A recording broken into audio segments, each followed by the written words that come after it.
To me, I don't think there is an original self. I guess that's the thing, and maybe that's the idea. I don't know if it's one specific idea that I'm stuck on, but I think a lot of the times you make a movie about what you are or about what people are. You know, even if it's a drama, even if it's not a science fiction film, to some degree we are often exploring what we are. And I kind of don't think we're anything. You know, I kind of think that we construct a character that's a fiction, and we perform that fiction for ourselves. And at the same time, we're performing for other people, and at the same time, they're kind of taking pieces of us and building a version of us when they see themselves. You know, we all have seen people who are completely not self-aware. It's just so clear to everybody around them that they don't know who they are in the world, and that they're lying to themselves about who they are. At the same time, nobody has any sense of the interiority of another person, so you're also not getting the reality. And so I think, you know, a person is a collaborative fiction. It's not something that it's not really been a very conscious decision in pursuing this particular genre. It's something that's just really been more coincidental than anything.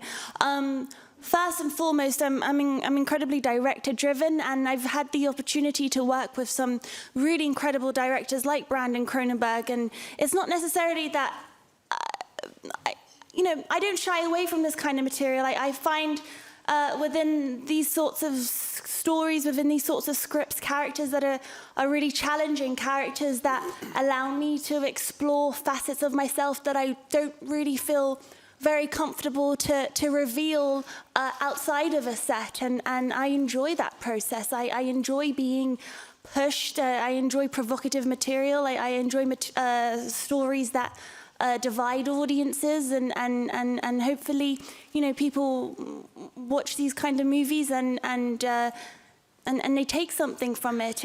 You know, when Brandon reached out to me, if he was making a romantic comedy, it's something I would have signed up for, because I've been a fan of his work for a while, and it just so happened that it exists within this realm, but it could have been anything, really. It was kind of a cerebral approach to it, I think, and then conversations with Brandon. We had about, I guess, almost a year before we started shooting the movie of just discussing the character and the story. The goal with that was I wanted to get to a place where once we jumped in and started shooting, I wanted to get out of my head, and I didn't want to think about it. I just wanted to kind of throw myself in there and see what happened, kind of. Because it's so visceral, and there's so much happening, and I felt if I've done the homework and it's back there hopefully somewhere, then I can just be open to whatever happens on the day. And I wanted to be that vulnerable and fragile and open to see, because again, it's quite a reactive character for most of the movie. We did have an intimacy coordinator on this one. It was my first time using one, just because it's sort of a new role, or it's becoming more common.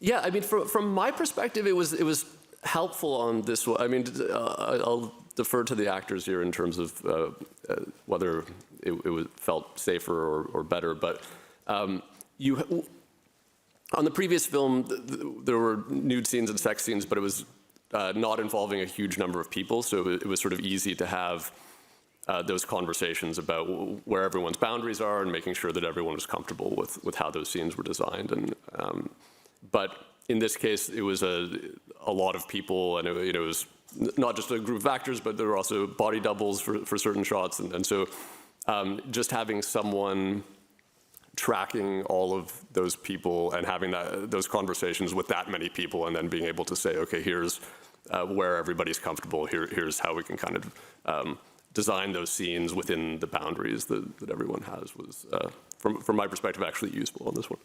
I actually don't find intimacy coordinators very helpful. I do think that I've been incredibly fortunate with the types of filmmakers that I've worked with, and so you see Brandon, he's just the sweetest, most gentle spirit, really, and that has a trickle-down effect in everyone that he casts and the crew that come together.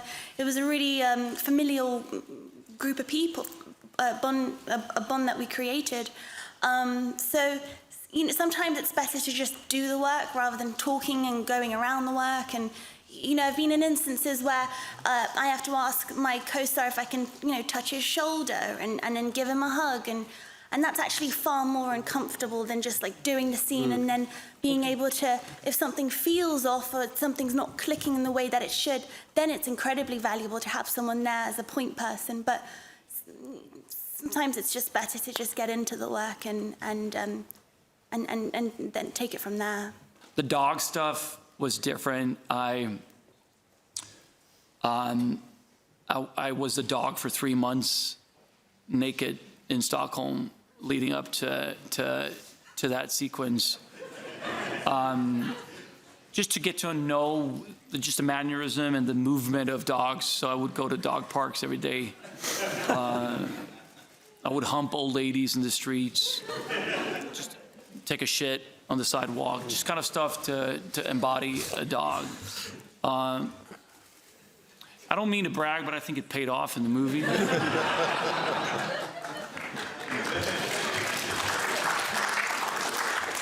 I'm a devoted actor, what can I say? We showed the film to friends and colleagues just as we were editing it to kind of get reactions. Zero laughter, pretty much. And so I thought, we're fucked. Like, if we can't get these people to laugh, we're totally fucked. I'd only watched an early cut on my computer at home. And to Mia's point, like, you don't, it comes alive when you're watching with an audience and you feel the energy in the room. And when people get involved and they get disgusted or they get excited or they laugh or they cry, it was an extraordinary experience to watch with an audience.